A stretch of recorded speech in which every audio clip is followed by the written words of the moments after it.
شو هي الصورة؟ حاعطيك 3 صفات. يلا. خطأ دفاعي، لاعب، وخسارة. لاعب ارتكب خطأ دفاعي وخسر غالبا. هل اللاعب اللي موجود بالصورة أكل كرت أحمر بالخطأ الدفاعي تبعه؟ لا. هل اللاعب اللي موجود بالصورة مدافع قلب دفاع؟ إيه؟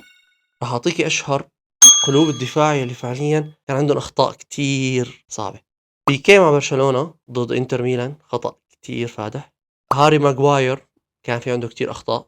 فاران ضد مان سيتي مع ريال مدريد. بواتينج مع بايرن ميونخ، هل هو واحد منهم؟ لا، مانو منّن. سؤالك الأخير. هل اللاعب اللي موجود بالصورة الخطأ اللي أخطأه كان بمباراة ريال وباريس اللي صارت امبارح بنصف نهائي كأس العالم للأندية؟ إيه؟ مشكلة صار في 3 أخطاء، حزير أي واحد. هل اللاعب اللي موجود بالصورة هو أسينسيو؟ لا، رودريغيز. الخطأ الأصعب. أسينسيو لأنه كتير بالغ بحاله.